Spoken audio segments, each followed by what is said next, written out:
Magandang araw mga kaibigan. Bigyan natin ng reaction, opinion, itong post ng Feed Your Mind Inc.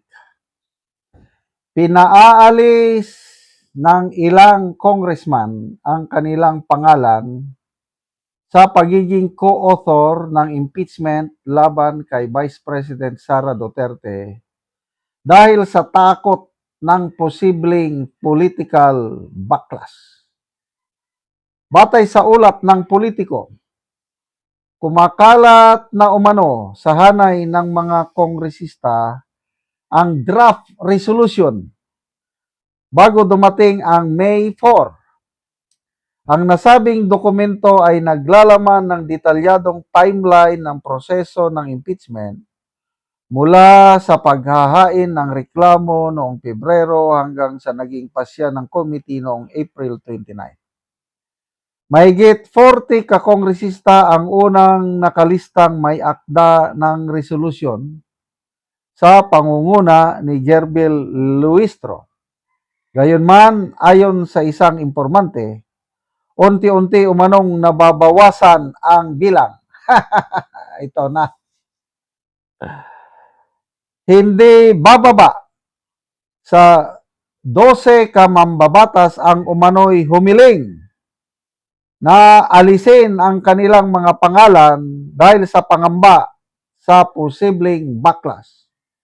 May ulat din na ang ilang pangalan ay isinama nina Luistro at House Majority Leader na si Sandro Marcos kahit hindi raw nais ng mga ito na maging bahagi ng resolusyon. O ito, marunong itong Abante, Politico, Bilyonaryo News Channel sa mga ganitong scope. Kasi marami silang sources inside. So,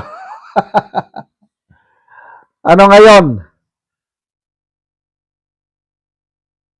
Sige, magpirma kayo, resolusyon.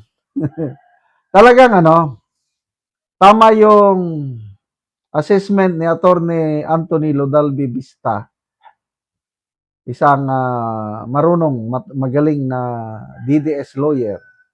Sabi niya, fragmented na ang House ngayon. It's not as united panahon ni Romualdez.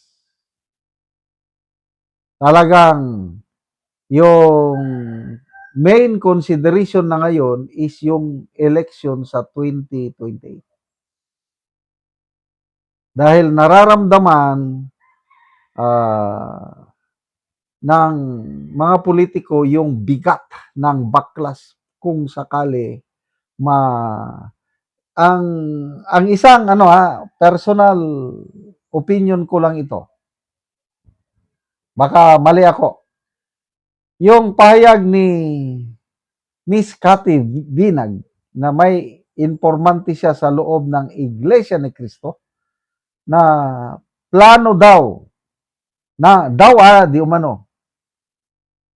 plano daw ng Iglesia ni Cristo na ang sino mang mambabatas, congressman ba o senador, na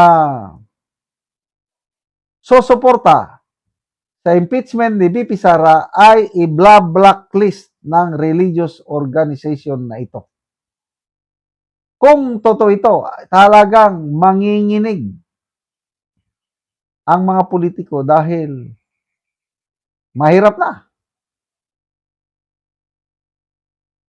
So, sabi ni Attorney Lodalbi Vista is hindi mangyayari o walang impeachment na mangyayari pagbotohan sa plenaryo. Hindi makakaabot ng 1/3, sabi ni Attorney Vista, dahil nga is malapit na ang election 2028, malapit ng mga politiko na unti-unti nang kumakampi sa Duterte. Yan na nga, ayaw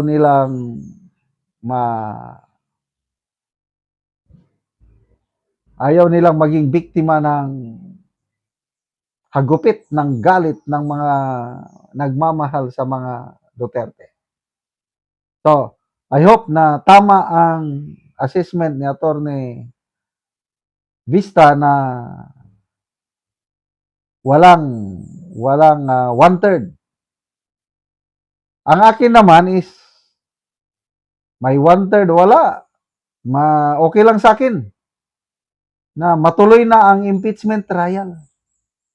Kasi itong edad ko na ito, gusto ko ulit makapanood ng impeachment trial. Yung napanood ko noon, tandang-tanda ko pa, CG Corona era, ang galing ng mga balitaktakan. Lalo na noon si late Senator Miriam Defensor Santiago, siya tumatak sa akin na pinapagalitan niya yung mga prosecutors. Pinapagalitan niya talaga. Kaya, ma-impeachment o hindi, okay lang sa akin. Ay kung walang sufficient number, edi okay na. Panalo na tayo. Kailan kung meron man, sige tuloy, bloodbath tayo sa Senado. Total, ang dami nang nagsasabi na wala silang enough numbers.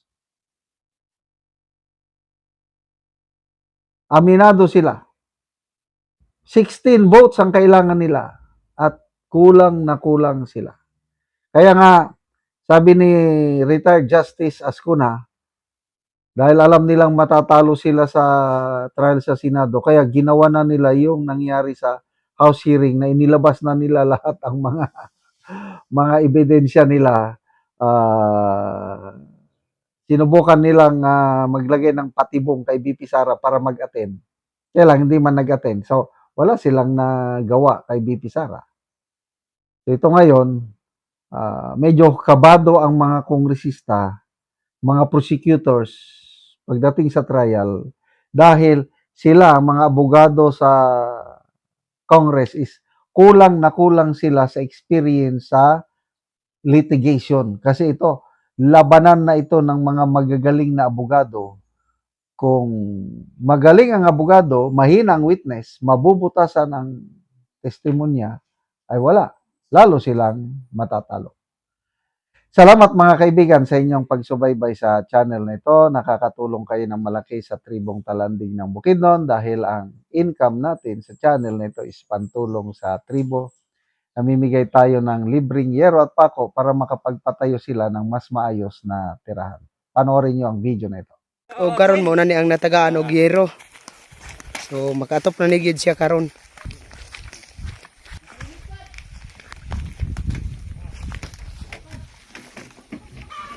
O karon mo na ni ang itsura sa balay sa natagaan mo og yero. So mga dako na gid kayo ang buslot sa iyang balay. So mo na ni siya oh. So gisapaw-sapaw na untang yero. Apandi na gid ba kaya katoy tungod sa kadugayon.